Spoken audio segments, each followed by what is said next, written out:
آج کے اس تحقیقی جائزے میں سیدھے مدعے کی طرف آتے ہیں۔ آج ہم کسی روایتی ایجنڈے پر وقت ضائع نہیں کریں گے، سیدھا چلتے ہیں جنوبی پنجاب اور ایک ایسے دلچسپ موضوع کی طرف جو شاید ہماری روزمرہ کی سوچوں سے بالکل الگ ہے، یعنی جڑے ہوئے خاندانی رشتوں کی بائیولوجی اور اس کے ساتھ ساتھ مختلف مذاہب کے ماننے والوں کے درمیان گہرے سماجی تعلقات۔ یہ کہانی ہے رحیم یار خان کی، جہاں کی ثقافت اور روایات انسانی رشتوں کو دیکھنے کا ایک بالکل نیا اور سچی بات بتاؤں تو بہت ہی حیران کن زاویہ فراہم کرتی ہیں۔ تو چلیے شروع کرتے ہیں۔ چلیے سب سے پہلے اس پر غور کرتے ہیں۔ یہ جو نمبر ہے نا 58.46%، کوئی عام سا نمبر نہیں ہے۔ یہ دراصل رحیم یار خان کے ضلع میں خاندانی شادیوں یا آسان لفظوں میں کہیں تو کزن میرجز کی شرح کو ظاہر کرتا ہے۔ اب سوچیں، قریباً 60%۔ یہ صرف ایک آخری نتیجہ نہیں ہے بلکہ اپنے اندر ایک پوری سماجی اور جی ہاں ایک بایولوجیکل ساخت کو سموئے ہوئے ہے، جو اس خطے میں کئی دہائیوں سے بلکہ شاید صدیوں سے چلی آ رہی ہے۔ لیکن اس تحقیق کو ٹھیک سے سمجھنے کے لیے پہلے اس علاقے کے پیمانے کو سمجھنا بہت ضروری ہے۔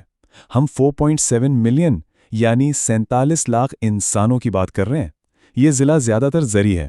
یہاں کی کثیر النسلی آبادی بنیادی طور پر دیہی علاقوں میں بستی ہے اور ان کی مادری زبان سرائکی ہے۔ مطلب اس کو ایک بہت بڑا کینوس ہی سمجھنا چاہیے جس پر یہ اتنی وسیع سماجی اور بایولوجیکل تحقیق کی گئی ہے۔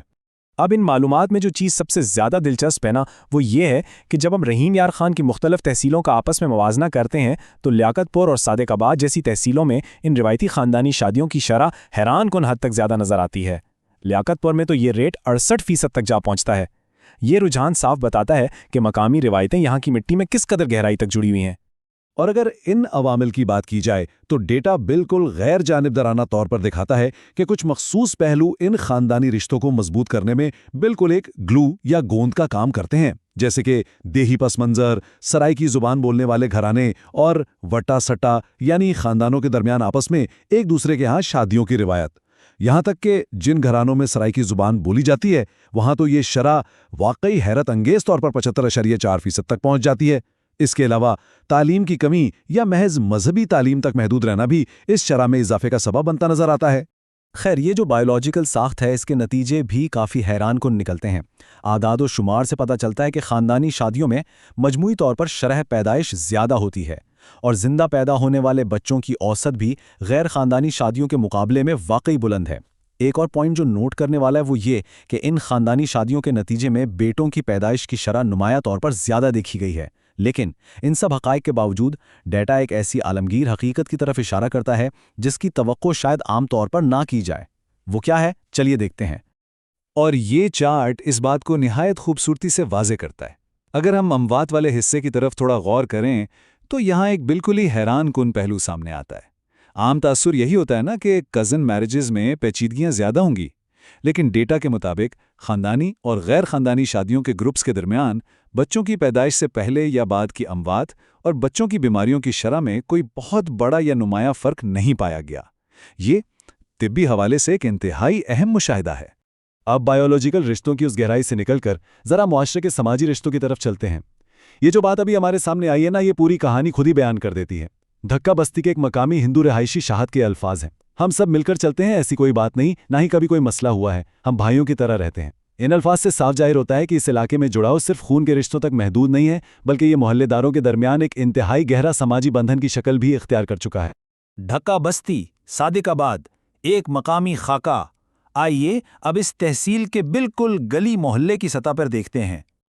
یہ دیکھنا کس قدر دل آویز اور خوبصورت ہے کہ صرف ایک ہی محلے کی حدود میں مسیحی برادری کا سینٹ اینتھونی کیتھولک چرچ، مسلمانوں کی مسجد اور ہندوؤں کا مندر سب بالکل ساتھ ساتھ کھڑے ہیں۔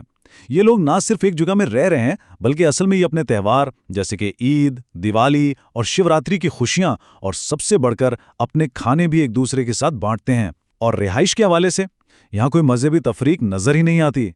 اور اسی سماجی شمولیت اور تاریخی ورثے کی حفاظت کی ایک زبردست مثال یہاں کا کرشن مندر ہے۔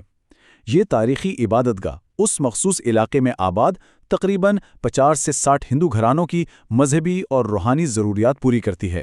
دراصل یہ پورے محلے کے لیے ایک پرامن بقائے باہمی یعنی پیس اینڈ کو ایگزسٹنس کی ایک زندہ علامت ہے۔ اس مندر کے اندر کی تفصیلات اسے اور بھی زیادہ خاص بنا دیتی ہیں۔ یہاں 5 ایسی مورتیاں موجود ہیں جو خاص طور پر بھارت سے تحفے کے طور پر لائی گئی تھیں۔ باہر ایک نہایت پرانا اور مقدس پیپل کا درخت ہے جو اس جگہ کی روحانی اہمیت کو اور بڑھا دیتا ہے۔ اور یہاں کی سب سے خوبصورت بات سوموار کے دن ہونے والی ایک عام سی رسم جہاں عقیدت مند مورتیوں پر دودھ چڑھاتے ہیں، لیکن جو لوگ غریب ہیں اور دودھ نہیں خرید سکتے نا، وہ انتہائی عقیدت کے ساتھ محض پانی ڈال کر ہی اپنی منتیں مانگ لیتے ہیں۔ یہ چھوٹی سی بات اس کمیونٹی کی سادگی اور گہرے عقیدے کو پوری طرح اجاگر کرتی ہے۔ اس محلے کی نوجوان نسل کے لیے مذہبی سرحدیں کس قدر بے معنی ہیں، اس کی ایک بالکل جیتی جاگتی مثال سائمن ہے۔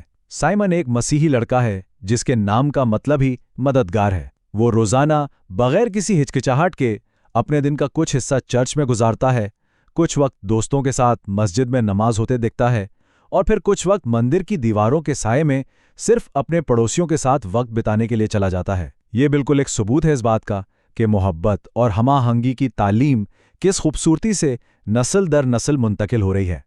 چلیے اب آگے بڑھتے ہیں اور دیکھتے ہیں کہ یہ تعلقات مشکل وقت میں کیسے ریئیکٹ کرتے ہیں، کیونکہ دیکھیں زندگی ہمیشہ ہموار تو نہیں ہوتی۔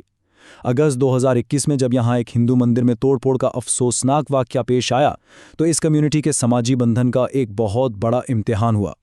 لیکن نتیجہ کیا نکلا؟ اس تفریق کو مقامی اور قومی سطح پر فوراً رد کر دیا گیا۔ پاکستان علماء کونسل نے اس عمل کی شدید ترین الفاظ میں مذمت کی، یہاں تک کہ وزیر اعظم کے نمائندہ خصوصی نے خود صادق آباد کا دورہ کر کے ہندو اقلیت کے ساتھ مکمل یکجہتی کا اظہار کیا اور انصاف پر زور دیا۔ تو تصویر کے دونوں رخ ہمارے سامنے ہیں۔ ایک طرف وہ گہرے اور پیچیدہ بائیولوجیکل رشتے ہیں جو پیدائش کی شرح اور خاندانی خدوخال کو ترتیب دے رہے ہیں، اور دوسری طرف بین المذہب رواداری کی ایک ایسی شاندار اور غیر متزلزل مثال جو ہر مشکل کا ڈٹ کر مقابلہ کرتی ہے۔ یہ حقائق ذہن میں ایک بہت ہی زبردست سوال پیدا کرتے ہیں۔ جب کسی معاشرے کی بنیادیں اتنے گہرے خاندانی اور بین المذہب رشتوں پر استوار ہوں تو یہ کمیونٹی کی مضبوطی اور بقا کے بارے میں ہماری سمجھ کو کیسے ایک نیا رخ دیتی ہے، یہ بالکل سوچنے کا مقام ہے، اور شاید دنیا بھر کی کمیونٹیز کی پوشیدہ ثقافتی طاقت کو سمجھنے کا ایک نیا راستہ بھی۔